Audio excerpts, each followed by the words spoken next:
আল্লাহ তাবারাক ওয়া তাআলার নবী এর জন্য বলছেন আদ-দাজ্জাল, দাজ্জাল আসবে পৃথিবীতে। 2 নম্বরে নবীজি বলছেন আদ-দুখান, দুখান মানে হলো ধোঁয়া। ধোঁয়া কাকে বলে?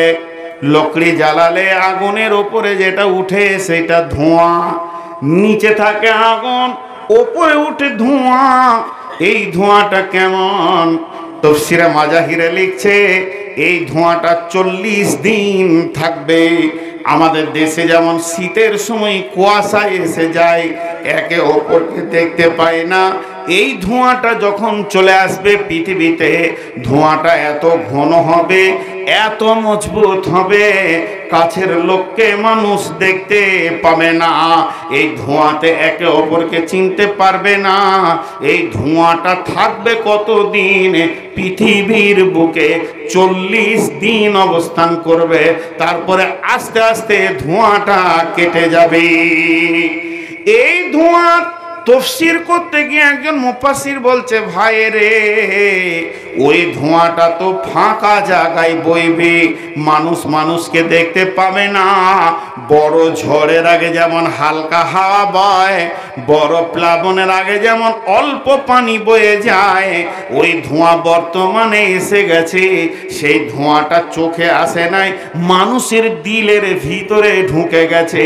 আর এটা ধোঁয়াটার নাম হচ্ছে রাজনীতি। এই ধোঁয়াটা এত ভয়ানক ধোঁয়া যে নিজের ভাইকে বাপকে পর্যন্ত চিনতে পারছে না। এটা হলো এমন একটা ধোঁয়া, মানুষের চোখের সামনে কুয়াশা বা ধোঁয়া আসলে একটা মানুষ আর একটা মানুষকে দেখতে পাই না, কিন্তু এটা দিলে ঢুকে গেছে। রাজনীতি আর অর্থ এত বেশি ঢুকেছে, ভাই ভাইকে চিনে না, বাপ বেটাকে চিনাও না, বেটা বাপকে চিনে না। টাকাকে জমানোর জন্যে বাপের চিকিৎসা হবে না, মায়ের চিকিৎসা হবে না, একটা আত্মীয়তার বন্ধনের ভিতরে ধোঁয়া ঢুকে গেছে। অতএব বিশ্বনবী বলছেন, রে পৃথিবীর মানুষ, আর কিয়ামতের অপেক্ষা করিস না, ঢুকে গেছে। হালকা পানিটা যখন মাথা ভরে দিয়েছে, ইঞ্জিনটা যখন প্ল্যাটফর্মে মাথা ভরে দিয়েছে, তো তোকে জেনে নিতে হবে ট্রেন চলে এসেছে, ব্যাগ হাতে নিয়ে নে। আর এই রকম তো ধোঁয়া সাহাবীর জামানায় ছিল না, তাদের আত্মীয়তার বন্ধন ছিল, অর্থের পায়ে তারা লাত মেরেছে। অতএব বন্ধুরে, কিয়ামত কিন্তু পৃথিবীতে চলে এসেছে, মাথা ভরে দিয়েছে, কলহ বিবাদ শুরু হয়ে গেছে। 3 নম্বর বিশ্বনবী বলছেন, ওয়া দুব্বাতুল আরজে, দুব্বাতুল আরজে, জমিনের উপরে একটা প্রাণী আসবে। ওই প্রাণীটা কেমন হবে? তাফসীরে মাজাহিরে লিখছে, ওর গোটা বডিটা হবে উটের মতো, মাথাটা হবে আপনার মানুষের মতো, সামনে পা দুটা হবে বাঁদরের মতো, পেছনকার পা হবে উটের মতো। তার গতি হবে প্রতি সেকেন্ডে, মুহূর্তের ভিতরে পৃথিবীকে ঘুরতে পারবে। সে প্রত্যেকটা উম্মতে তাকে দেখতে পাবে, সকলের সঙ্গে তার মোলাকাত ঘটবে। তার হাতে থাকবে ঈসার লাঠি, মুসার লাঠি, সুলাইমানের আংটি, নানা রকম তাফসীর দিয়েছে। এই প্রাণীটা লোককে মারবে, আংটি করে ছিঁড়ে দাগ করে দেবে। এদের মধ্যে জান্নাতে জাহান্নামের প্রমাণ হবে। নানা রকম তাফসীরে লিখছে এটা নাম হচ্ছে দুব্বাতুল আরজ। তাহলে 1 নম্বরে আসবে দাজ্জাল, 2 নম্বরে আসবে দুব্বাতুল আরজ, 3 নম্বরে আসবে ইয়াজুজ মাজুজ। ওই ইয়াজুজ মাজুজের দল কিন্তু দাজ্জালকে নেতা মানবে, ইহুদিরা ওই দলে ঢুকবে। আর প্রত্যেকটা গ্রামে যারা অবৈধ মাস্তান, যাদের কাছে দিন নাই, কলহ বিবাদ ভালোবাসতো, তারা দাজ্জালের পিছে পিছে ঘুরে মানুষের কাছে পৌঁছাবে। তার এক হাতে থাকবে জান্নাত, আর এক হাতে থাকবে জাহান্নাম। তার জান্নাতটা জাহান্নাম, তার জাহান্নামটা জান্নাত। সে একটা মানুষকে কেটে দেবে, আবার জীবিত করবে, এরপরে কাটতে যাবে, আর পারবে না, পালিয়ে যাবে। এটা হবে তার চিহ্ন। তার একটা চোখ আঙ্গুরের মতো ঝুলবে, সে কানা দাজ্জাল। পৃথিবীর কতটা পরিমাণ হবে, কতটা পরিমাণ হবে, ক কোটি হবে, ক লাখ হবে, কোন হাদিসে বা তাফসীরে তার সংখ্যা আসেনি। তবে আল্লাহর নবী বলছেন ওই ইয়াজুজ মাজুজের দল যখন মারা যাবে, ওদের অস্ত্র হবে তীর কামান, তীর ধনুক কামান। এইগুলো এত ওরা ফেলে যাবে, এত রেখে যাবে, ওদের ধ্বংসের পর ওই তীর কামানগুলো যে মানুষগুলো বেঁচে থাকবে তাদের 40 বছরের জ্বালানি হবে। তারা লকড়ি জ্বালিয়ে জ্বালিয়ে খাবে, তাদের 40টা বছর পার হয়ে যাবে, অসুবিধা হবে না। তাহলে তাদের পরিমাণ কত হবে? ইমাম মেহেদী দাজ্জালের বিরুদ্ধে দাঁড়াবে। ঈসা আলাইহিস সালাম এসে ঈমানদারগুলোকে নিয়ে তার ছায়া তলে রাখবে, আর ঈসা আলাইহিস সালাম তাদেরকে বোঝাবে, তাদেরকে দাজ্জালের এগেনস্টে বোঝাবে। একদিকে দাজ্জাল, একদিকে ঈসা আলাইহিস সালাম। অনেক বড় এক ধরনের বড় কলহ বিবাদ যখন বেঁধে যাবে, হযরতে ঈসা দোয়া করবেন, হে আল্লাহ, তুমি আখিরি পয়গম্বরের উম্মতকে তুমি বাঁচাও। মাবুদ গো, একে তুমি হেফাজত করো। এই মাবুদ, ইয়াজুজ মাজুজ আর দাজ্জালের ফিতনা থেকে এদেরকে বাঁচাও। ইয়াজুজ মাজুজের কলহ বিবাদের জোয়ারের চাপ আর নিতে পারা যাচ্ছে না। এত চাপে কেমন করে ঈমানদার টিকে থাকবে? এই দোয়াটি যখন করবে, দোয়াটি আল্লাহর কাছে কবুল হয়ে যাবে। ওরে আমার ভাইরে, ওরে আমার বোন রে, মা রে, বেটি রে, কান করে শুনেন। এই দোয়াটা কবুল হওয়ার সঙ্গে সঙ্গে এই ঘাড়ের গর্দানের কাছে একটা করে ঘা হবে, বিষাক্ত ঘা হবে। ওই ইয়াজুজ মাজুজের দলের ওদের প্রত্যেকের ঘাড়ের গর্দনের কাছে যখন ঘাটা হয়ে যাবে, পৃথিবীর বুকে কোনো তার ওষুধ থাকবে না, এত বিষাক্ত হয়ে যাবে। সমস্ত গুলি একই সঙ্গে মারা যাবে, আর এত মারা যাবে তাদের একটাও বেঁচে থাকবে না, তাদের একটা বিচন পর্যন্ত থাকবে না। লাশ আর লাশ, আপনার ঘরে লাশ, বাইরে লাশ, মাঠে লাশ, ঘাটে লাশ, পুকুরে লাশ, বাগানে লাশ, লাশ আর লাশ, যেদিকে যাবে লাশ। কে তাদেরকে দাফন করবে? এতগুলি লাশ কোথা গিয়ে রাখবে? কিভাবে কি করবে?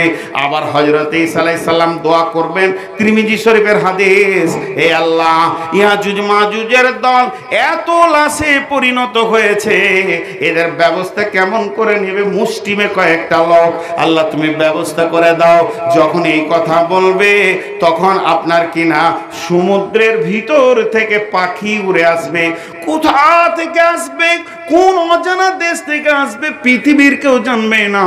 তারা দল বেঁধে আসবে, আর এক একটা পাখিতে 3খানা করে লাশ নেবে, একটা ঠোঁটে 2, পায়ের পাঁজে 2টা। আবার তারা সমুদ্রের দিকে ফিরে চলে যাবে। কিছুক্ষণের মধ্যে আর লাশ দেখা যাবে না। তখন মুষলধারা বৃষ্টি হবে, বৃষ্টিটা 40 দিন চলবে, পৃথিবী ধুয়ে সাফ হয়ে যাবে। মাতাজ করুন, তোমরা কি করছো? তোমাদের আলোচনা কিসের চলছে? কোন বিষয় নিয়ে তোমরা আপসের মধ্যে এত আলোচনায় গভীর জায়গায় পৌঁছে গেছো?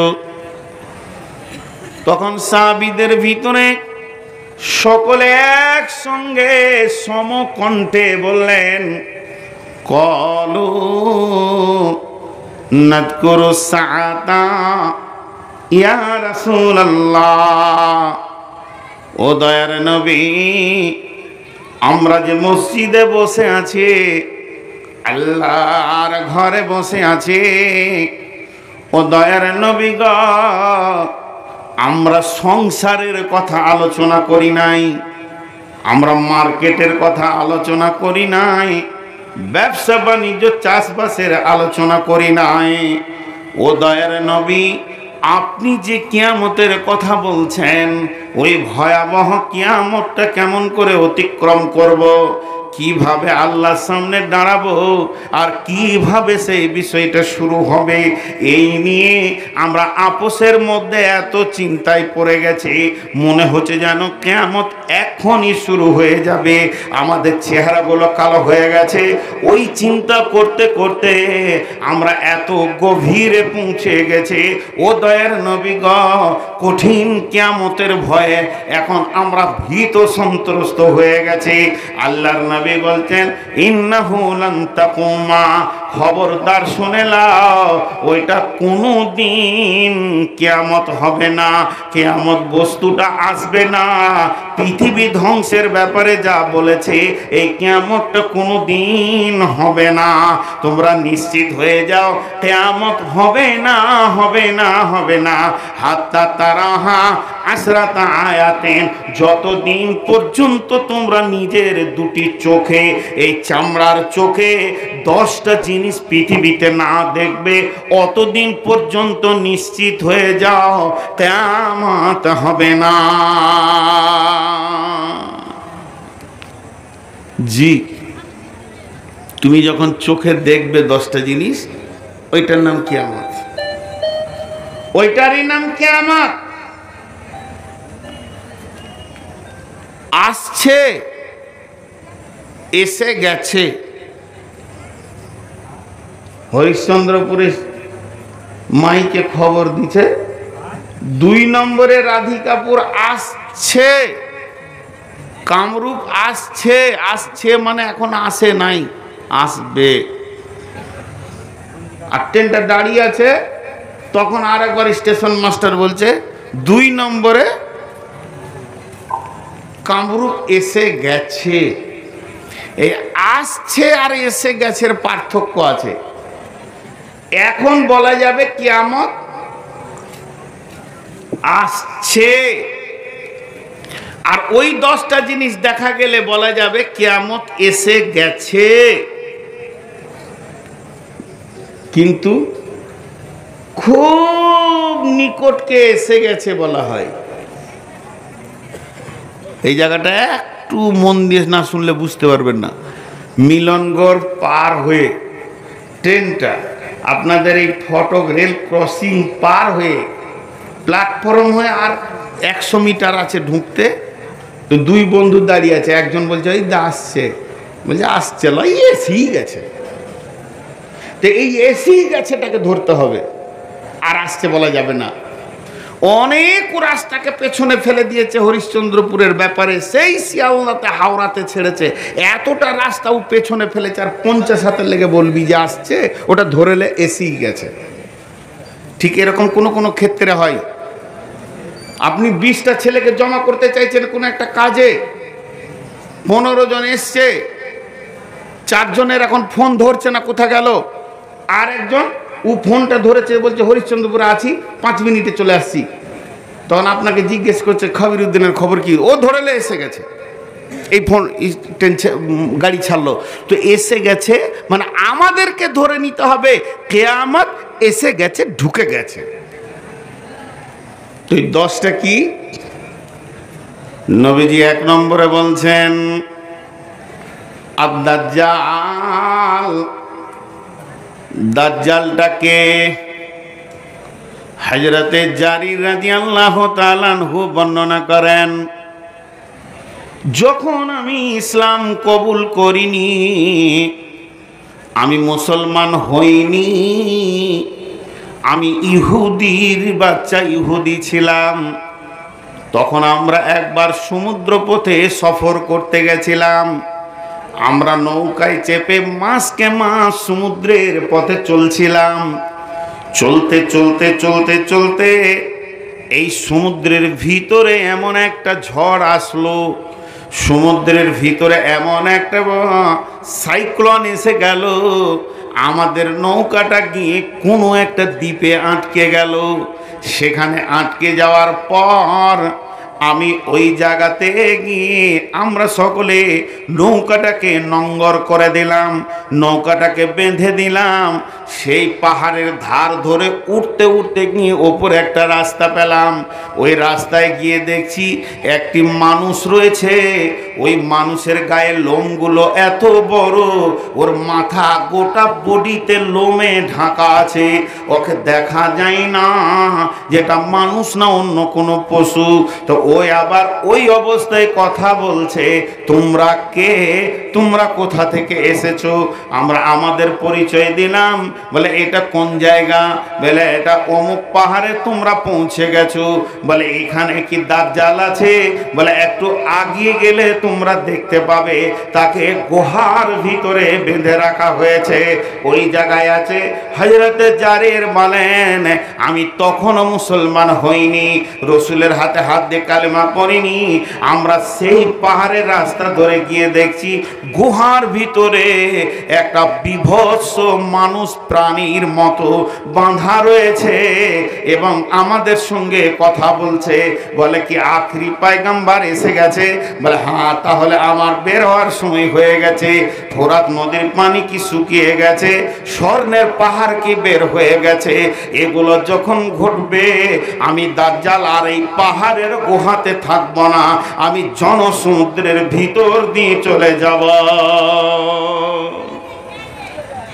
আর একটা জয়ীফ তাফসীর আছে, ওই তাফসীরটা কি? আল্লাহর নবী একদিন দাজ্জালের বর্ণনা করছে আর লোক শুনছে। লোক বলতে সাহাবীরা শুনছে। এরই ভিতরে খালি একজন উসখুস উসখুস উসখুস, ওর মন লাগছে না কথা শোনার। তো আল্লাহর নবী ওকে বলছে, কি হয়েছে তোমার? বায়ানটা শুনতে কোনো অসুবিধা হচ্ছে তোমার? তো উসখুসি করছো। নবীজির জবান থেকে বেরিয়ে গেল, তোমার কি দাজ্জাল হওয়ার শখ যেছে? দাজ্জালের কথা যত বলছি তো তোমাকে তত দেখি মনে হচ্ছে যেন গা সুড়সুড়ি করছে। তো দাজ্জালের ডিউটিটা তুমি করতে পারবে? বলছে হ্যাঁ পারবো। এরপরে জিহাদটা আমার নাম নাই, কোন একটা জিহাদে সব সাহাবীরা গেলেন, তো আহত নিহতর মধ্যে ওকে খুঁজে পাওয়া যায়নি, তো ওকে বেঁধে দেওয়া হয়েছে এই কথা। যাই হোক, দাজ্জাল এই পৃথিবীতে আসবে। এখন আপনাদেরকে ছোট্ট একটি কথা জিজ্ঞেস করব, তারপর এগিয়ে যাব। দাজ্জালের দুটি চোখ, ইউটিউবে আবার দাজ্জালের চেহারা দিয়েছে। দাজ্জাল কেমন হবে চেহারা দিয়েছে, মাঝে একটা চোখ করে দিয়েছে, গরু চোখ ওর দুটা, কিন্তু একটা কানা থাকবে। কানা থাকবে বলে চোখটা পচে গিয়ে সাদা হয়ে গেছে, কানা হয়ে যায়, ওই রকম থাকবে। তো ওটা ভিতরে থাকবে না, আবার চোখটা এখানে ঝুলবে ওর আঙ্গুরের মতো। কালকে ফের ইউটিউবে কেউ করে দেবে এরকম। এইদেরকে, এই যে আমি যতবার পানি খেলাম ডান হাতে খেয়েছি, আমার লাইফে আমি বাঁ হাতে পানি খেয়েছি না জানি না। তো একটা ইউটিউবে দেখছি যে বাঁ হাতে এমনি করে আমি পানি খেয়েছি, বোতলে এইভাবে বাঁ হাতে। তা আমাকে একজন আমার মহব্বতের মানুষ বলছে, হুজুর বাঁ হাতে পানি খেয়েছেন? মানে কোনো দিন হতে পারে না। পেছনের লেখাটা দেখো, ওর ক্যামেরায় উল্টো আছে। বলছে লেখা তো পাওয়া যাচ্ছে না। বলে তাহলে আমার মাইক্রোফোন কোন দিকে আছে? বলছে আপনার বাঁ দিকে আছে। যেদিকে মাইক্রোফোন আছে ওই দিকেই পানি খেয়েছেন। আমি এই মাইক্রোফোনটা একবার খুলে যদি ডান দিকে করে দেন, তো সুইচ টিপে দিলে যেমন বাল্ব বন্ধ হয়ে যায়, আমার বায়ান বন্ধ হয়ে যাবে। আমি বাঁ দিকে মাইক্রোফোন দিলে আমি 1 মিনিট বক্তব্য রাখতে পারবো না। এটা আল্লাহর কারিশমা, আল্লাহ জানে। খালি কিচ্ছু নয়, এটাকে খুলে এই দিক থেকে করে দেন। অনেক বক্তা আছে এইদিকেও লাই, এইদিকেও লাই। আমার একদিকে মাইক্রোফোন থাকবে, এইটা এইদিকে করে দিলে আমি 1 লাইন বক্তব্য রাখতে পারবো না। এটা আল্লাহ জানে, সব বন্ধ হয়ে যাবে, বুদ্ধি বিদ্যা সব শেষ। তো আমার যেদিকে মাইক্রোফোন আছে ওটা আমার ডান দিক, জন্ম থেকে ডান দিকে মাইক্রোফোন নিয়ে ডান হাতে পানি খেয়েছি। বুঝে না, মাইক্রোফোনটা বাঁ দিকে আছে, পানিটা বাঁ হাতে খেয়েছে। তো ইউটিউব এরা আবার কালকে দাজ্জালের ছবি বের করে দিচ্ছে। দাজ্জাল কেমন আমি বায়ান করেছি 20টা লোকের সামনে, পরের দিন দেখছি ইউটিউবে দিয়েছে কয়েক হাজার লোক। কোথা থেকে যে এডিট করছে ওরা জানে, ওদের আল্লাহ জানে। তো যাই হোক, দাজ্জাল আসবে পৃথিবীতে। এখন ছোট্ট একটা কথা জিজ্ঞেস করি, এই দাজ্জাল কানা পৃথিবীতে আসবে, দাজ্জালের ব্যাপারে বিশ্বনবীর জামানায় কোনো খোঁজ খবর নেওয়া হয়নি। হযরত উমরের জামানায় লোক পাঠানো হয়েছে। হযরত উমরের জামানায়, বিশ্বনবীর জামানায় আল্লাহ তাবারাক ওয়া তাআলা দাজ্জাল কি, দাজ্জাল কে, দাজ্জাল কেন, দাজ্জাল কোথায়, সম্পূর্ণ হিসাব তার নবীকে আল্লাহ ওহীর মারফত বুঝিয়ে দিয়েছেন। কিন্তু হযরতে ওমর লোক পাঠিয়েছিলেন যে দাজ্জাল কোথায় আছে খবর নাও, এ ইয়াজুজ মাজুজ কোথায় আছে খবর নাও। আস্তাগফিরুল্লাহ। তো ইয়াজুজ মাজুজের খবর আনতে গিয়ে হযরত ওমরকে খবর দেয়া হলো, আর বাদশা জুলকারনাইন ইয়াজুজ মাজুজের খবর এনেছে। আর ইয়াজুজ মাজুজের দল এরা পৃথিবীর বুকে আসবে। তো দাজ্জালের কথা বলতে বলতে ইয়াজুজ মাজুজের কথা কেন বললাম? কারণ আছে, একটুকু নিতে হলো এই জায়গাটা, একটুকু নিতে হলো কেন, সেটা হচ্ছে একটা উদাহরণ দিব। এই গ্রামটার নাম কাউয়ামারি। কালকে তৃণমূলের মিটিং হবে কাউয়ামারিতে। তৃণমূলের নেত্রী আসবে মমতা ব্যানার্জি। তাহলে এই ফিল্ডটাকে ঠিক করবে কারা? ফিল্ডে গেট করবে, ফিল্ডের মাটিকে সমান করবে, মঞ্চ বানাবে, বাঁশ নিয়ে আসবে, স্টেজ করবে কারা? তৃণমূলের ছেলেরা। কংগ্রেসের নেতা আসবে, খাটবে কে? কংগ্রেসের ছেলেরা। সিপিএমের নেতা আসবে, খাটবে কে? সিপিএমের ছেলেরা। জি ভাই, হঠাৎ ঝড় চলে আসে না, আগে হালকা হাওয়া বয়, আগে হালকা বাতাস বইবে, তারপরে ঝড় আসবে। নদীতে 70 ফুট পানি একবারে এরকম বাঁধের মতো আসে না, আগে কুলকুল করে বয় আর পানি ফাঁপ ধরে 20 foot, 25 foot, 50 foot, 60 foot, 70 foot. তার মানে ওই দাজ্জাল কানা যে পৃথিবীতে আসবে, তার মঞ্চ, তার বসার জায়গা, তার ফিল্ড, তার বক্তব্যের জায়গা, তার থাকা উঠা বসার জায়গার পরিস্থিতি তৈরি করবে কে? ওর পার্টির লোক। কাউয়ামারিতে আছে ওর পার্টির লোক? আছে। কাউয়ামারিতে কেন? আমার গ্রামেও আছে। কেন? 2 মিনিট ইয়াজুজ মাজুজের কথা শুনেন। ইয়াজুজ মাজুজ একটি দল। সূরা কাহফের ভিতরে সুন্দর করে তাফসীর এনেছেন। বাদশা জুলকারনাইন যেখানে সূর্য ডুবে ওই জায়গায় গিয়ে পৌঁছালেন। ওই সমুদ্রের তীরে গিয়ে দেখছে এত কাদা, কাদাতে বেশ কিছু মানুষ রয়েছে। সূরা আপনার কিনা কাহফের ভিতরে, আমি আয়াত আর পড়ছি না। বাদশা জুলকারনাইন যখন ওদেরকে দেখছে, আল্লাহ বলছে, ও বাদশা জুলকারনাইন রে, ইচ্ছা করলে ওদেরকে তুমি মেরে দাও, না হয় তুমি বাঁচিয়ে রাখো, তোমাকে স্বাধীনতা দিলাম। ওখান থেকে বাদশা জুলকারনাইন পূর্ব মুখে হাঁটতে হাঁটতে ওই জায়গায় পৌঁছালেন যেখানে সূর্য উঠে। ওখানেও বেশ কিছু কলহ বিবাদের লোক রয়েছে। তারা সব সময় ঝগড়া ফাসাদ, তারা বিবাদ, মারামারি, কাটাকাটি, সব সময় হানাহানিতে লেগে রয়েছে। আর পাহাড়ের ওই পাশে তারা রয়েছে, এই পাশে শান্ত প্রকৃত লোক রয়েছে। এরা বাদশাকে দেখে বলল, ও বাদশা জুলকারনাইন রে, আপনি যখন এত দূর পর্যন্ত পৌঁছে গেছেন, আমাদের কাছ পর্যন্ত যখন এসে গেছেন, তো আপনার কাছে আমাদের আবেদন হচ্ছে, ওই লোকগুলি এত হানাহানি কাটাকাটিতে লেগে রয়েছে, সব সময় মনে হচ্ছে যেন কে কাকে কাটবে, খাবে, মারবে, তাকে কি করে ও করে জ্বালিয়ে দিচ্ছে। এই লোকগুলি থেকে আমাদেরকে একটু পার্থক্য করে দাও। আল্লাহ তাবারাক ওয়া তাআলা বাদশা জুলকারনাইনকে এমন একটি ক্ষমতা দিলেন, 2টি পাহাড়ের মধ্যখানে পাথর দিয়ে আর লোহা দিয়ে ওটাকে সুন্দর করে প্রাচীর বানিয়ে দিলেন। ওই প্রাচীরের ওই দিকে রয়েছে ইয়াজুজ মাজুজের দল। ওই ইয়াজুজ মাজুজের দলেরা সেই জায়গায় নিজেদের কলহ বিবাদে মেতে রয়েছে। তারা প্রাচীরকে অতিক্রম করার চেষ্টা করছে কিন্তু পারবে না। ওই যে উমারের কথাটা বললাম, হযরত উমারের জামানায় প্রতিনিধি পাঠানো হয়েছিল, যাও তোমরা দেখে এসো ইয়াজুজ মাজুজ তো এই জমিনেই আছে, তারা তো আসমানে নাই যে তাদেরকে দেখা যাবে না। যখন তারা এই জমিনেই রয়েছে তখন তাদেরকে দেখা সম্ভব।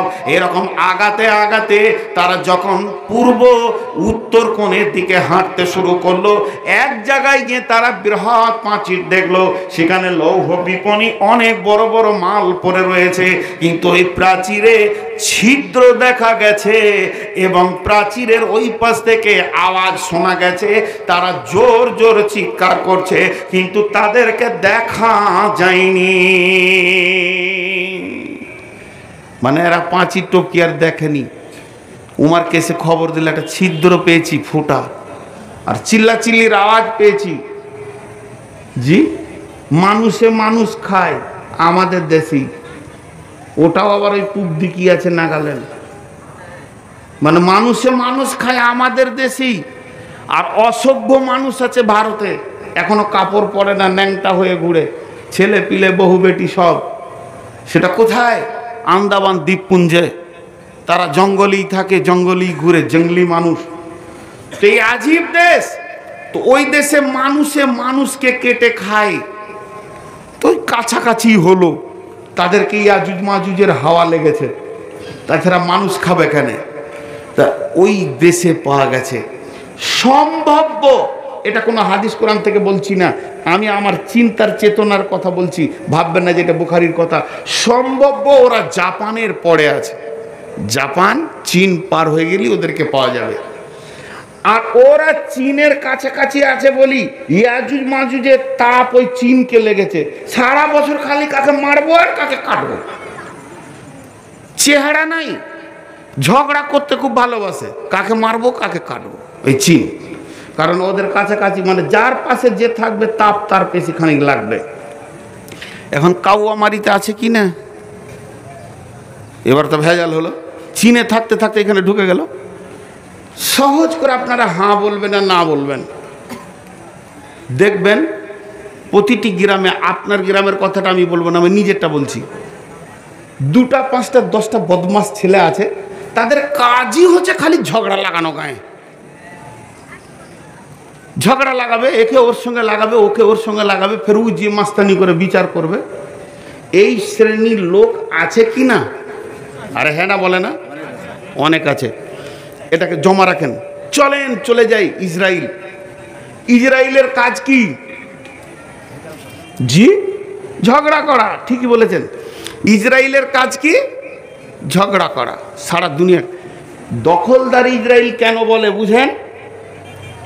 ওই ইসরায়েলরা ওইটা ওদের জায়গা লয়, ওদেরকে কেটে কেটে সমুদ্রে ফেলছিল ইহুদিদেরকে। কে? হিটলার। তখন ওরা জান বাঁচানোর জন্য ফিলিস্তিনকে গিয়ে বলে খানিকটা জায়গা দে ভাই, তোদের জায়গাতেই বাস করি। এরা দয়া করে থাকতে দিলে আজকে তাদের বুকে চেপে বসেছে এই দখলদার ইসরায়েল। এগুলো হচ্ছে ইয়াজুজ মাজুজের খালাতো ভাই। ইয়ে খাবিস ইহুদিরা মুসলিমদের বড় দুশ্মন, এরা কলহ বিবাদ ভালোবাসে। চলেন, মাসি কয়টা? 2টা। একটা মাসি হলো মাসিহ ইবনে মারিয়াম।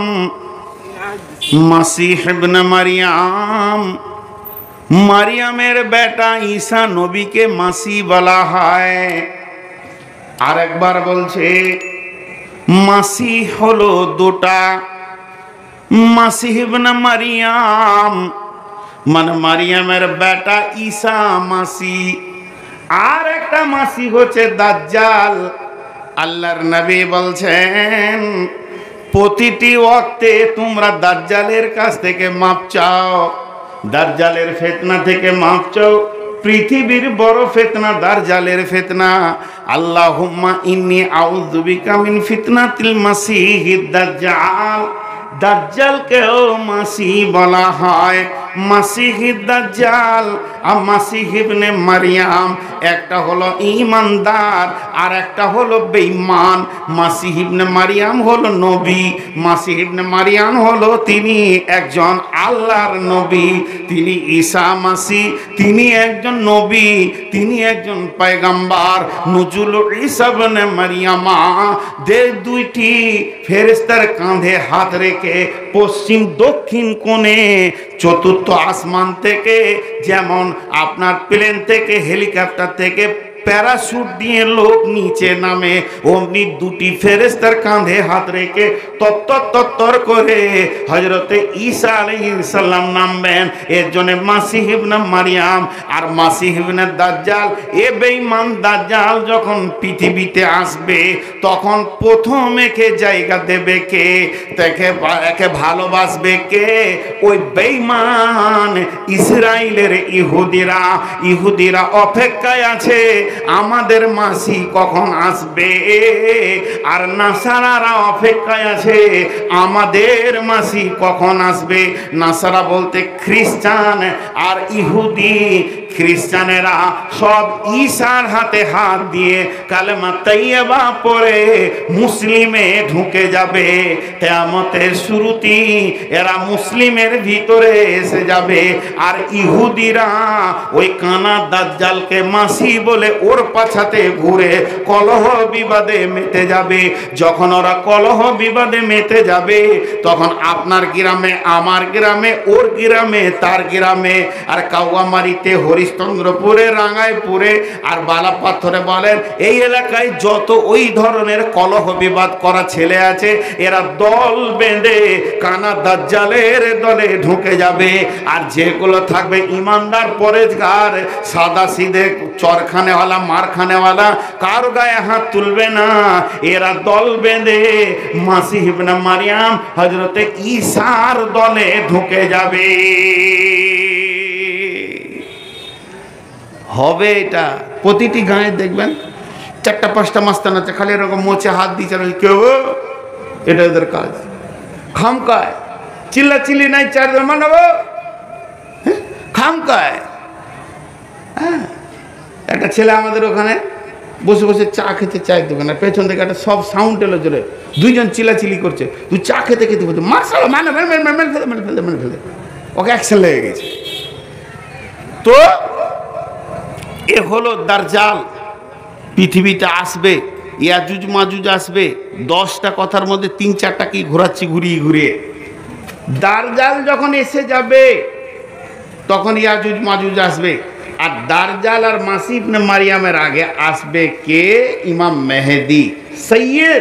সৈয়দ ফ্যামিলি থেকে, সৈয়দনা ফাতেমা রাদিয়াল্লাহু তাআলা আনহার ফ্যামিলি থেকে ইমাম মেহেদী আসবে। এর জন্যে ইউটিউবে দেখবেন কাজী ইব্রাহিমের বক্তব্যে বা বড় বড় যারা আলিম তারা সার্চিং করে বলছে ইমাম মেহেদী 2 থেকে 3 বছরের মধ্যে আসবে।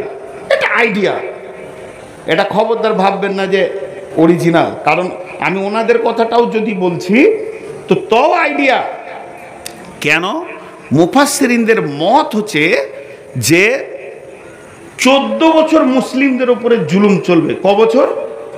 14 বছর। ওনারা হাদিস কোরআন অঙ্ক করেছেন, আমার মতো মাথা মোটা লয়, যারা বড়, যাদের জুতা আমার মাথাতে, ওই আলেমেরা বলছে। তো 14 বছর যদি মুসলিমদের ওপরে জুলুম চলে, চলছে ক বছর? এখন রানিং চলছে ক বছর?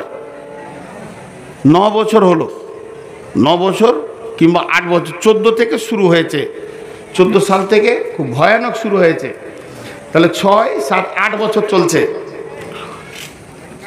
না, 11 বছর চলছে। 11 বছর চলছে, আর 3 বছর আছে। ওসমানিয়া চুক্তি, ওসমানিয়া চুক্তি বুঝেন তো আপনারা? বলেন ওসমানিয়া চুক্তি বুঝেন? এটা একটু শুনেলেন।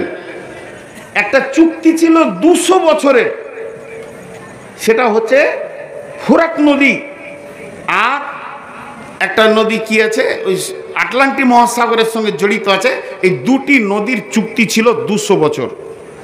আপনাদের এই মসজিদের জায়গাটা আমি চুক্তি করেছি কাওয়ামারি মসজিদ কমিটির সঙ্গে যে আমি এখানে 100 বছর থাকবো। 100 বছর যেদিন হবে, যেমন ময়দান ছিল খালি করে আমি বর্ধমান চলে যাব, আমি একটা ব্যবসা শুরু করেছি। তো 100 বছর হতে আর 3 দিন আছে, তখন কমিটিকে বলছি কি 3 মাস আছে, যে ভাই আর 100 বছর বাড়িয়ে লাও, তোমরা যা আছো ওটা আমার দাদু করে গেছে, সেই দলিল আমার বাপ ভোগ করেছে, এখন আমি করছি, আমি তো 100 বছর বাঁচবো না। তো আমার ছেলের ছেলে ব্যবসাটা এখানে করবে, জমে গেছে, তো আর মোটামুটি 100 বছরের চুক্তি করে লাও। কমিটি বলছে না, তোমার ডিসেম্বরের 31 তারিখে উঠে যাওয়ার কথা আছে, আমি ডিসেম্বরের 31 তারিখে খালি ময়দান দেখব, আর যদি খালি না থাকে তো 2 তারিখে জানুয়ারির 1 তারিখে জিসিপি নিয়ে ঢুকবো, সব থেকে ভেঙে সরিয়ে দেবো। চুক্তি তো উসমানিয়া চুক্তি ছিল সারা বিশ্বের সব থেকে বাণিজ্য কেন্দ্র, যে নদীটি ফোরাত আর ওই আটলান্টিক মহাসাগরের সমন্বয় আছে, এই নদীটা হচ্ছে কার? নদীটা হচ্ছে তুরস্কের। সেইটা ওসমানিয়া চুক্তিতে চলে গেছে কার কাছে? আমেরিকার কাছে। 200 বছর চুক্তি ছিল, ওই জন্য ও ব্যবসা বাণিজ্য করে এত বড় হয়ে গেল। ওই চুক্তিটা শেষ হবে কখন জানেন? না, এই ডিসেম্বরটা হচ্ছে 21শে ডিসেম্বর, পরের ডিসেম্বরে 22শে ডিসেম্বরের 31 তারিখে শেষ হবে, মানে আর 1 বছর আছে, 1 বছর 2 মাস আছে। 23 থেকে চুক্তি শেষ, 23 থেকে ওটা চলে যাবে তুরস্কের হাতে।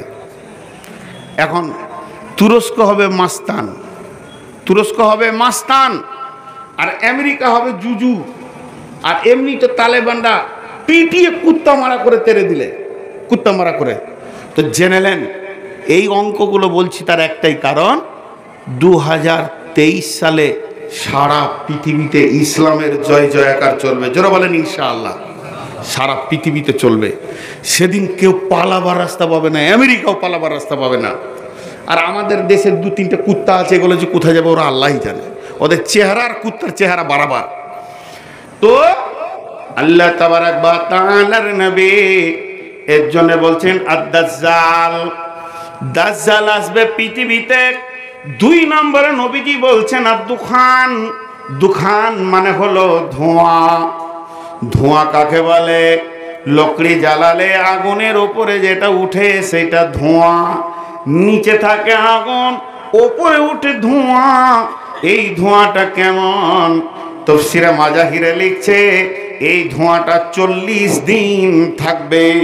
আমাদের দেশে যেমন শীতের সময় কুয়াশা এসে যায়, একে অপরকে দেখতে পায় না, এই ধোঁয়াটা যখন চলে আসবে পৃথিবীতে, ধোঁয়াটা এত ঘন হবে, এত মজবুত হবে, কাছের লোককে মানুষ দেখতে পাবে না, এই ধোঁয়াতে একে অপরকে চিনতে পারবে না। এই ধোঁয়াটা থাকবে কতদিন? পৃথিবীর বুকে 40 দিন অবস্থান করবে, তারপরে আস্তে আস্তে ধোঁয়াটা কেটে যাবে। এই ধোঁয়া তফসির করতে গিয়ে একজন মুফাসসির বলছে, ভাই রে, ওই ধোঁয়াটা তো ফাঁকা জায়গায় বইবে, মানুষ মানুষকে দেখতে পাবে না। বড় ঝড়ের আগে যেমন হালকা হাওয়া বয়, বড় প্লাবনের আগে যেমন অল্প পানি বয়ে যায়, ওই ধোঁয়া বর্তমানে এসে গেছে। সেই ধোঁয়াটা চোখে আসে নাই, মানুষের দিলের ভিতরে ঢুকে গেছে। আর এটা ধোঁয়াটার নাম হচ্ছে রাজনীতি। এই ধোঁয়াটা এত ভয়ানক ধোঁয়া যে নিজের ভাইকে বাপকে পর্যন্ত চিনতে পারছে না। এটা হলো এমন একটা ধোঁয়া, মানুষের চোখের সামনে কুয়াশা বা ধোঁয়া আসলে একটা মানুষ আর একটা মানুষকে দেখতে পাই না, কিন্তু এটা দিলে ঢুকে গেছে। রাজনীতি আর অর্থ এত বেশি ঢুকেছে, ভাই ভাইকে চিনে না, বাপ বেটাকে চিনাও না, বেটা বাপকে চিনে না। টাকাকে জমানোর জন্যে বাপের চিকিৎসা হবে না, মায়ের চিকিৎসা হবে না, একটা আত্মীয়তার বন্ধনের ভিতরে ধোঁয়া ঢুকে গেছে। অতএব বিশ্বনবী নবী বলছেন, রে পৃথিবীর মানুষ, আর কিয়ামতের অপেক্ষা করিস না, ঢুকে গেছে। হালকা পানিটা যখন মাথা ভরে দিয়েছে, ইঞ্জিনটা যখন প্ল্যাটফর্মে মাথা ভরে দিয়েছে, তো তোকে জেনে নিতে হবে ট্রেন চলে এসেছে, ব্যাগ হাতে নিয়ে নে। আর এই রকম তো ধোঁয়া সাহাবীর জামানায় ছিল না, তাদের আত্মীয়তার বন্ধন ছিল, অর্থের পায়ে তারা লাত মেরেছে।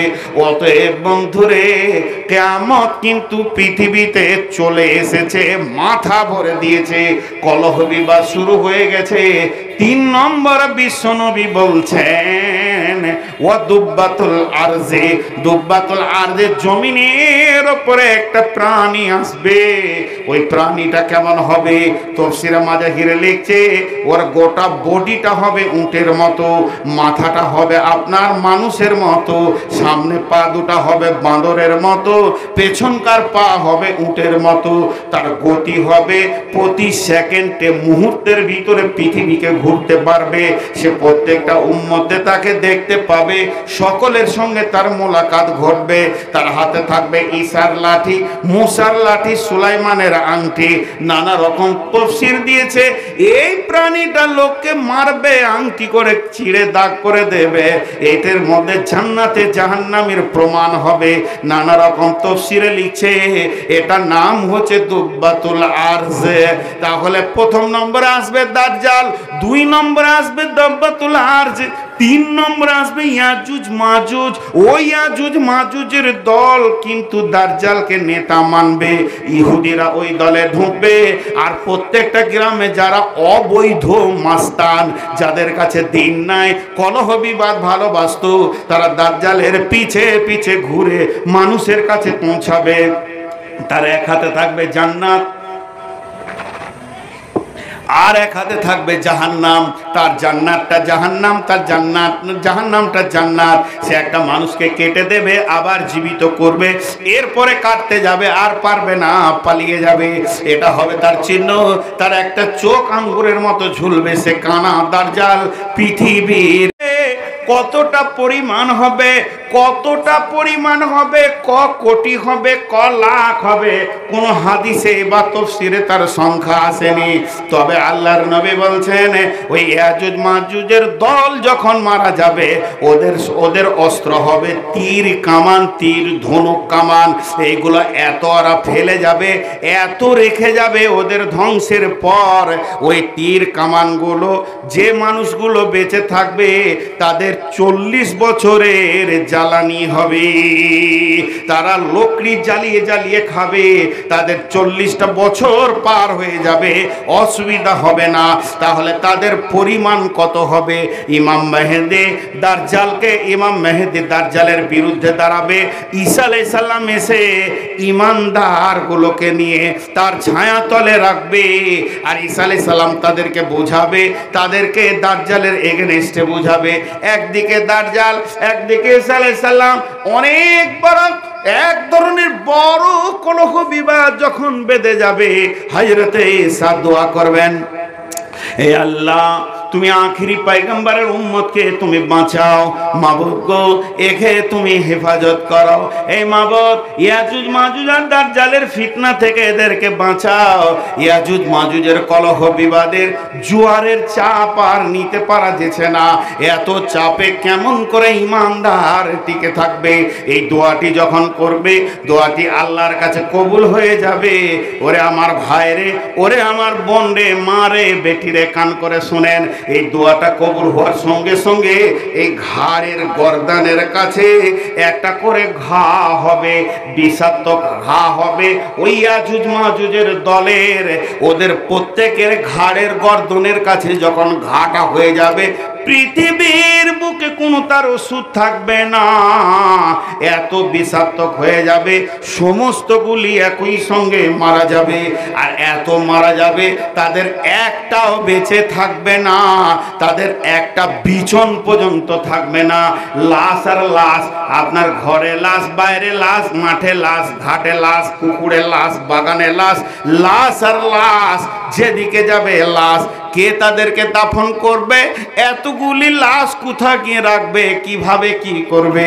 আবার হযরত ঈসা আলাইহিস সালাম দোয়া করবেন, তিরমিজি শরীফের হাদিস, হে আল্লাহ, ইয়াজুজ মাজুজের দল এত লাশে পরিণত হয়েছে, এদের ব্যবস্থা কেমন করে নেবে? মুষ্টিমে কয়েকটা লোক, আল্লাহ তুমি ব্যবস্থা করে দাও। যখন এই কথা বলবে তখন আপনার কিনা সমুদ্রের ভিতর থেকে পাখি উড়ে আসবে। কোথা থেকে আসবে, কোন অজানা দেশ থেকে আসবে, পৃথিবীর কেউ জানবে না। তারা দল বেঁধে আসবে, আর এক একটা পাখিতে 3খানা করে লাশ নেবে, একটা ঠোঁটে 2, পায়ের পাঁজে 2টা। আবার তারা সমুদ্রের দিকে ফিরে চলে যাবে। কিছুক্ষণের মধ্যে আর লাশ দেখা যাবে না। তখন মুষলধারা বৃষ্টি হবে, বৃষ্টিটা 40 দিন চলবে, পৃথিবী ধুয়ে সাফ হয়ে যাবে। সেই জামানার উম্মত 40 বছর বেঁচে থাকবে। কয়টা হলো? দাজ্জাল আসবে, ধোঁয়া আসবে, ইয়াজুজ মাজুজ আসবে, ঈসা আলাইহিস সালাম আসবে, যে আর পৃথিবী দুব্বাতুল আরজ আসবে। 5টা হয়ে গেল, পৃথিবী ধুয়ে মুছে সাফ হয়ে যাবে। আল্লাহর নবী বলছেন সালাসাতা খুসুফিন, খুসুফিল মাগরিবি, খুসুফিল মাশরিকি, খুসুফিল জাজিরাতিল আরব। এবার 5 আর 3 8, 3টে ভূমিকম্প হবে। একটা পশ্চিম দিক থেকে আসবে, গুরগুর গুরগুর গুরগুর করে পূর্ব দিক থেকে পশ্চিম দিকে চলে যাবে, আর একটা পশ্চিম দিক থেকে গুরগুর গুরগুর করে পূব দিকে চলে যাবে, আর একটা আরব কান্ট্রি উপদ্বীপ কুল থেকে সমুদ্র থেকে ভূমিকম্প শুরু হবে, জাজিরাতুল আরব। এই 3টে ভূমিকম্প যখনই হয়ে যাবে বন্ধুরে, তখন কি হবে? তুলুউ শামস মিনাল মাগরিবিহা, পশ্চিম দিকে সূর্য উঠে যাবে। 3টে ভূমিকম্প শেষ হবে আর পশ্চিম দিকে সূর্য উঠে যাবে। সেই দিনের সূর্য কিন্তু পূব দিকে উঠবে না। একদিন সূর্য ডুবে গেল। হযরতে জাবের রাদিয়াল্লাহু তাআলা আনহু বর্ণনা করেন, আল্লাহর নবী সাহাবীদেরকে বলছেন, ওরে আমার সাহাবীরা, তোমরা বলো বলো, সূর্য যখন পশ্চিমে ডুবে যায় সে কোথায় যায়, কোন জায়গায় সে যায়? সাহাবীরা বললেন, ইয়া রাসূলুল্লাহ, আপনি ভালো জানেন, আল্লাহ ভালো জানে, আমরা তো বলতে পারবো না। বন্ধুরে, নবীজি বললেন, সূর্য পশ্চিমে তোমরা দেখো ডুবে যায় না, ও ডুবে না, ও বরং আল্লাহর আরশের কাছে গিয়ে সাজদা করে। আবার দ্বিতীয় দিন ওঠার জন্য পারমিশন নেয়। প্রতিদিন সূর্যকে আল্লাহর কাছে পারমিশন নিতে হয় পূর্ব দিকে উঠব কিনা। যেদিন আল্লাহ সূর্যকে বলবে আজকে তুই থেমে যা, ওই দিন থেমে যাবে, পশ্চিম দিকে উঠবে, পৃথিবী ধ্বংস হয়ে যাবে। কিন্তু বন্ধুরে, মোবাইলের যুগ। একবার মোবাইলটা কানে লাগান, দিয়ে আপনি ফোন করেন সৌদি আরবে, সৌদি নয় সুদানে ফোন করেন, এখন মাগরিবের আজান হবে।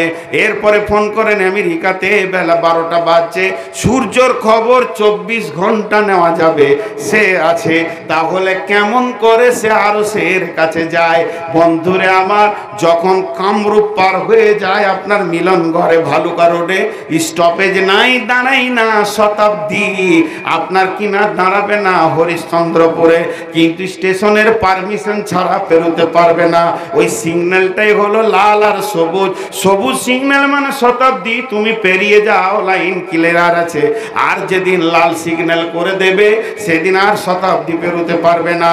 তো সূর্য যে কক্ষপথে ঘুরছে, 24 ঘন্টা ঘুরছে, একটা জায়গায় এমন আছে আল্লাহর সোজাসুজি হয়ে যায়, আর ওখান থেকে আল্লাহ সবুজ সিগন্যাল দিয়ে যায়, চলে যা, তবেই সে উঠে। যেদিন ওটা লাল সিগন্যাল হয়ে যাবে পশ্চিম দিকে উঠবে। আর 10 নম্বরে নবীজি বলছেন, তাখরিজুন নার, মাটিকে ধপ করে ফেটে গিয়ে বিরাট বড় একটা আগুন বের হবে, আর ওই আগুনটা 2 ভাগে বের হয়ে চচ্চর চচ্চর করে সারা পৃথিবীটাকে আগুনের প্রাচীর দিয়ে ঘিরে নেবে। আর এই আগুনটা এত চওড়া হবে যেখান থেকে দৌড়তে দৌড়তে গিয়ে শামসি পর্যন্ত খুলে ওর পানা শেষ করা যাবে না। আর যে আপনি পার হয়ে বেরিয়ে চলে যাবেন হবে না, 1 ফুটের থাকবে না যে লাফ মেরে বের হয়ে চলে যাবে। যাবেন। এই আগুনটা এইভাবে আস্তে আস্তে খাটাতে থাকবে, যত ছোট হবে মাছ ধরা জালের মতো। তাদের নাসা ইলাল মাহসার, সমস্ত মানুষগুলিকে কিয়ামতের মাঠে দাঁড় করিয়ে দেবে। উঠবেন না? উঠবেন কেন? জি সেটা ঠিক আছে, কিন্তু ধৈর্য ধরেন, আমি কথা কটাকে গুছিয়ে দিই। 10টা।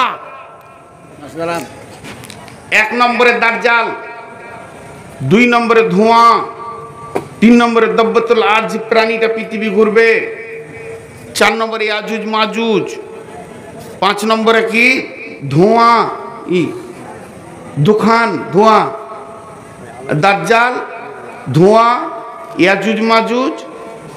আমি ভুলে আছি গো, এখনই বললাম রে। 1 নম্বরে দাজ্জাল আসবে পৃথিবীতে, 2 নম্বরে ইয়াজুজ মাজুজ আসবে, 3 নম্বরে ধোঁয়া, 4 নম্বরে দাব্বাতুল আরজ, 5 নম্বরে ঈসা আলাইহিস সালাম, 6, 7, 8 3টে ভূমিকম্প হবে, 9 নম্বরে আপনার কিনা আগুন ফেটে বের হবে, আর 10 নম্বরে পশ্চিম দিকে সূর্য উঠবে। 9 নম্বরে সূর্য উঠবে, 10 নম্বরে কিয়ামতের মাঠে সবকে দাঁড় করিয়ে দেবে। জি ভাই, একদম প্ল্যাটফর্মে চলে এসেছে। যে জমিনে আমি বাস করছি, আপনি বাস করছেন, এই জমিন আমাদের নয়, পরের জমি, পরের জায়গা। ঘর বানাইয়া আমি রই, আমি তো এই জমির মালিক নই, আমি তো এই ঘরের মালিক নই। তো ভাইয়া, আপনাদের কাছে আমার আকুল আবেদন, মাল গোটাতে হবে। এখন মাল গোটাতে হবে, নিজের নিজের আমলকে রেডি করতে হবে। জি, নিজের নিজের আমলকে যখন ব্যাগে না নিতে পারবেন, অতক্ষণ পর্যন্ত পৌঁছাবেন না। আল্লাহ কি বলছেন? ইন্না ইয়াউমাল ফাসলি কানা মিকাতা। এই যে ভয়াবহ দিন, এটা আমার কাছে রয়েছে নির্দিষ্ট করা। ইন্না ইয়াউমাল ফাসলি কানা মিকাতা ইয়াউমা ইউনফাকু ফিস সূরি ফাতাতুনা ফুআজা। যেদিন সুর ফুঁকে দেওয়া হবে, সেদিন তোরা দল দল এসে হাজির হবে। ইয়াউমা ইউনফাকু ফিস সূরি ফাতাতুনা ফুআজা ওয়া ফুতিহাতিস সামাউ ফাকানাত আবওয়াবা ওয়া সুইরাতিল জিবালু ফাকানা সারাবা। আসমান ধ্বংস হয়ে পড়বে, পাহাড়গুলো উড়ে বেড়াবে। ও সুইরাতিল জিবালু ফাকানা সারাবা ইন্না জাহান্নামা কানাত মিরসাদা। সেদিন জাহান্নাম আপনার আমার সামনে ভয়ানক রূপ ধারণ করে দাঁড়াবে, সে একদম নিশান করে রেডি হয়ে আছে। ভাইরা আমার, যতটি লোক বসে আছেন, টাকা চাইছি না, পয়সা চাইছি না, টাকা পয়সা আমি চাইছি না, মাইকে বলছি চাইবো, কিন্তু এখন চাইছি না। আপনাদের কাছে আমি একটা জিনিস চাইছি, খালি একটা জিনিস, এটা আপনারা আমাকে সবাই দেন। 15টা মিনিট চাইছি, বাস। উঠবেন না কেউ, 15 মিনিট উঠবেন না। যদি আপনি আল্লাহর গোলাম হন, যদি আপনি রসুলের উম্মত হন, যদি আপনি মনে করেন যে আমার নামটা আল্লাহর গোলামের খাতায় থাকুক, রসুলের উম্মতের খাতায় থাকুক, তা আপনি উঠবেন না 15টা মিনিট। কেন? একটা কথা আপনাদেরকে বলবো খালি, এই যে আয়োজন আজকে আমি আপনাদেরকে শোনালাম, কিয়ামত এসে গেছে, এইটাই শোনালাম। কিয়ামত হবে লয়, কিয়ামতের আলামত বলিনি, রানিং কিয়ামত এসে গেছে, আর এ পৃথিবী ধ্বংস হয়ে যাবেই, এটা শোনালাম। এটা আমি শোনাইনি, এটা মসজিদ শোনালো আপনাদেরকে। এই মসজিদ ছিল, ধন্যবাদ আজকের এই কাউয়ামারি কিরামের যুবক কমিটিদেরকে, এত তাড়াতাড়ি এরা কাজ করতে পারে, আমাকে অবাক লাগিয়েছে। আর এখানে আমার 2 বার আসা হলো, কাউয়ামারি 3 বার আসা হলো, আর একটা জায়গা কোথায় এসেছিলাম ভুলে গেছি। তো যাই হোক, আপনাদের কাছে আমার আবেদন, এই 15টা মিনিট আপনারা কিছু আল্লাহর জন্য দেবেন, মসজিদের জন্য দেবেন। মসজিদ কার ঘর? রুহুল মানিতে একটা তাফসীর আছে, 2 মিনিট করব আর 12 মিনিট আপনাদের কাছে পয়সা নিব, টোটাল 15 মিনিট। এই তাফসীরটা খালি ছোট্ট করে নিই। তাফসীর হচ্ছে আকলি। রুহুল মানি নামে কিতাবে এই একটা হাদিস আছে, আল্লাহ রসুল বলেছে যার হাত বড় সে আগে জান্নাতে যাবে। বিবিদের ভিতরে হাত মাপামাপি হলো, আসলেটা কি ছিল? দানের হাত। ঠিক ওই রকম একটা হাদিস আছে, আল্লাহর নবী বলছেন যে চামড়া পুড়বে না আগুনে, কোরআনের চামড়া আগুনে পুড়বে না। এই যে এখানটা আছে এটা আগুনে পুড়বে না। তো সাহাবীরা চামড়া দিয়ে দেখছে, বলছে হুজুর পুড়ে গেছে যে। বলে এটা খ্যাপা, এইটা বলিনি। যার ভিতরে কোরআন থাকবে, আমল থাকবে, ওর চামড়াটা জাহান্নামের আগুনে পুড়বে না, আমি এইটা বলতে চাইছি। তো কিছু কথা এরকম, এক মুরব্বী মানুষ, চুল দাড়ি মোচ ভুরু সব পেকে সাদা হয়ে গেছে। তো ইউপি মাদ্রাসাতে একটা বড় আলিম এসছেন, তো দেখা করতে গিয়েছেন। তো বলছে হযরত আমার জন্য দোয়া করবেন। তো উনি বলছেন যে বুড়া লোক জান্নাতে যাবে না, হাদিসে আছে। তো কানতে লেগেছে যে কোন ভেজাল হলো বুড়া হয়ে? তো বুড়া তো আমি হইনি, আল্লাহ করে দিয়েছে, যে আমি কি করব? তখন বলছে মুরব্বী কানতে হবে না, আসলে হাদিসে আছে যে কিয়ামতের মাঠ থেকে বুড়া হোক আর বাচ্চা হোক সবাইকে জন করে জান্নাতে পাঠানো হবে। ওই জন্য বলছি যে জান্নাতে বুড়া লোক যাবে না। তো এগুলো কৌতূহল আর কি। তেমনি কিয়ামতের যে ভূমিকম্পতে মসজিদ ভাঙে না, ভূমিকম্পতে মসজিদ ভাঙে না। যতই ভূমিকম্প হোক মসজিদ ভাঙবে না। কে বললো ভাঙছে না? কত মসজিদ ভেঙে গেল ভয়ানক ভয়ানক ভূমিকম্পতে। আসলে তা নয়। রুহুল মানিতে লিখছেন, মুফাসসির লিখছেন, এটা হাদিস নয়, যেটা সহিহ জয়ীফ বলবেন। মসজিদের কথা লিখতে গিয়ে, তাফসীর করতে গিয়ে একজন মুফাসসির বলছেন যখন কঠিন কিয়ামতের ভূমিকম্প হবে, পৃথিবীতে এমনি যত ভূমিকম্প হবে মসজিদ ভেঙে যাবে, কিন্তু যখন কঠিন কিয়ামত শুরু হয়ে যাবে, ওই কিয়ামতের জালজালাতে, কিয়ামতের ভূমিকম্পতে 3টে ভূমিকম্প হবে। একটা পশ্চিম দিক থেকে পূর্ব দিকে, একটা পূর্ব দিক থেকে পশ্চিম দিকে, আর একটা হবে আরব সমুদ্র উপকূল থেকে। এই ভূমিকম্পে মসজিদ ভাঙবে না। আল্লাহ তাবারাক ওয়া তাআলা প্রতিদিন 360টা রহমত তার কাবার উপরে বর্ষণ করে। ওই রহমতটা সারা পৃথিবীর মসজিদে বন্টন হয়ে যায়।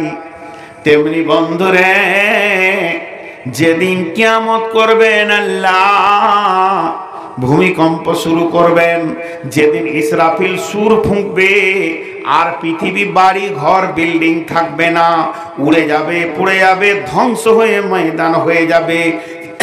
সেই ভূমিকম্পটি হওয়ার আগে,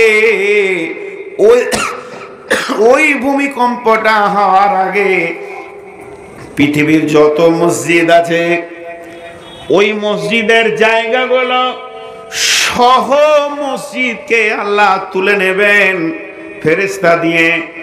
সমস্ত মসজিদগুলোকে নিয়ে কাবার সঙ্গে মিলিয়ে দেবেন, আর কাবা সহ পৃথিবীর যত মসজিদ আছে সবগুলিকে নিয়ে গিয়ে জান্নাতুল ফেরদাউসে মিশিয়ে দেবেন। রুহুল মানি নামে কিতাবে আছে তাফসীরটা, পৃথিবীর মসজিদকে কাবার সঙ্গে লাগিয়ে কাবা সহ সমস্ত মসজিদকে আল্লাহ জান্নাতুল ফেরদাউসে দিয়ে দেবে। এবার এই মসজিদ থাকবে কোথায়? আপনার কিয়ামতের মাঠে পৌঁছানোর আগে এই জান্নাতে পৌঁছে থাকবে। এখন মসজিদের দরজায় যদি আপনার বারবার 5 ওয়াক্তে ঢোকা আপনার অভ্যাস হয়ে থাকে, তাহলে এই মসজিদ বলবে বন্ধু তুমি আমার, আমি তোমার, যতবার ডেকেছি এসেছো, আজকের দিনে ভয় করো না, তুমি তোমার মসজিদে ঢুকে যাও। তো লোক মসজিদে ঢুকবে না, জান্নাতে ঢুকে যাবে। এর জন্য বলা হচ্ছে, আল্লাহর নবী বলছেন ওয়ারাজুলুন কালবুহু মুআল্লাকুন বিল মাসাজিদে, ওই লোক আরশের ছায়াতে থাকবে যার অন্তরটা মসজিদের সঙ্গে প্রেম করেছে, মসজিদকে যে ভালোবেসেছে।